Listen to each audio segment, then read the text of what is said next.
Well, the highly anticipated AI Day for September the 30th came, and our expectations were very high. We wanted to see the fully developed Tesla bot that was prepared for that event.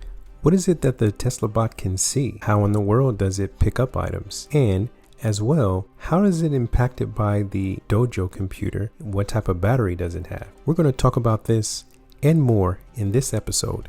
So, let's go.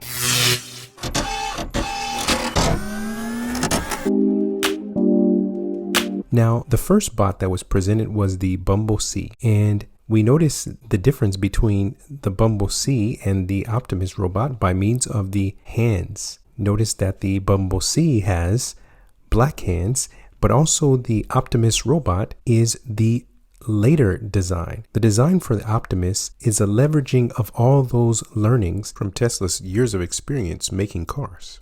Now, Bumble C did function pretty smoothly. It was able to walk out on stage, wave its arms, and do a little dance as well. I did like the way it walked.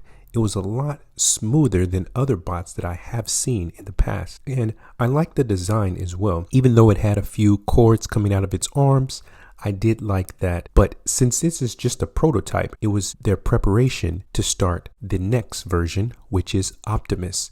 Now, Optimus, as we have mentioned, it has other functions, including that of the hands. If we notice the explanation, few points were mentioned here. For example, the specifications are 6 actuators, 11 degrees of freedom, adaptive graphs, non-backdrivable fingers, which is very complex in itself. Performance, being able to pick up 20-pound bags and use tools, precision grip for small parts. So this is one of the most important parts of the robot because yes, it may be able to walk, it may be able to see. If it's not able to use its hands, it's very limited and it won't be able to perform any tasks for the end user. We did notice that when the Optimus robot was pushed out onto the stage, it does have a few different features.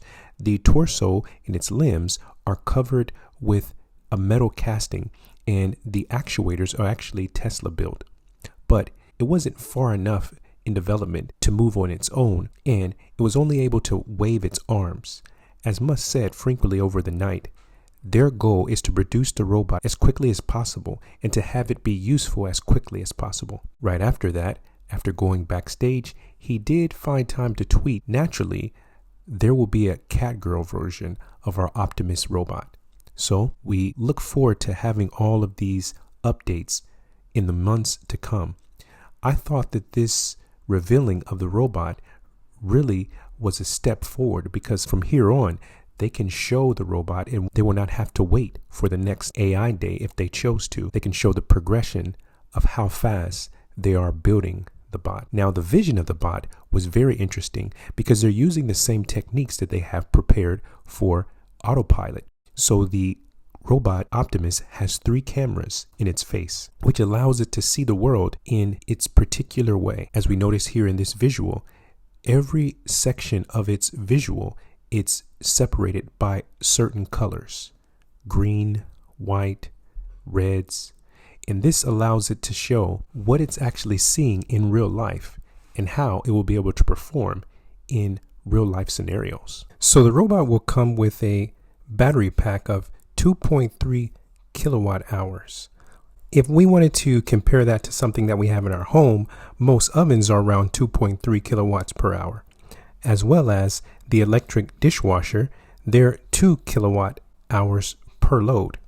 And our washers for our clothing, that could include warm wash, cold rinse, 2.3 kilowatt hours per load. So we see how this bot has some amazing features as regards to the brain.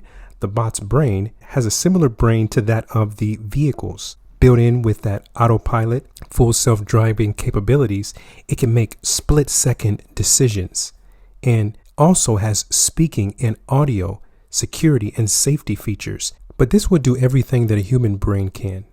It will process vision data, and those split-second decisions will be based off of multiple sensory inputs. And to support communication, it has wireless connectivity as well as audio support. And as regards to the human body, it's amazingly designed.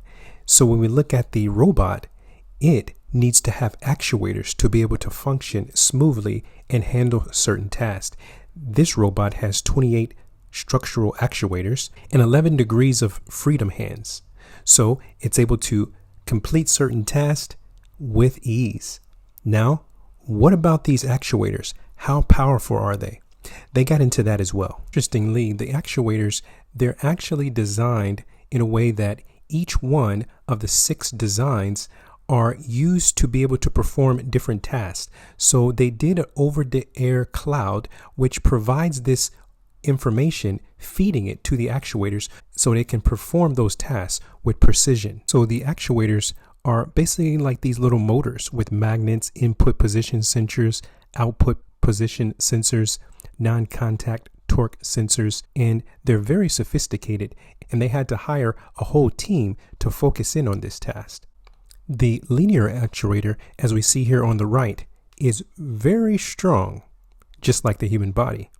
With our bones and our flesh, we're able to move and maneuver heavy weights. There's some individuals that can bench press over 300, 400 pounds. But what about the Tesla bot? Let's see how powerful this linear actuator actually is. In the demonstration that they showed, we see them lifting up a piano. Can you believe it? Yes, that just goes to show that to be able to accomplish the feats that the human body is able to accomplish, it does have to be designed in a way that it's able to push, lift, or maneuver, mimicking the amazing design of the human body. And we want to also mention that this is the limits of the actual actuator, and that piano weighs a total of a half ton if needed. So we see this design is definitely been tested, and this particular actuator are the ones that are in the legs. So this will cause it to be able to have smooth agility, just as we see with the human body, just a mimic of what has already been designed. As we mentioned prior, the Tesla bot will be running off of the Tesla Autopilot as well as the FSD technology. It is interesting that over the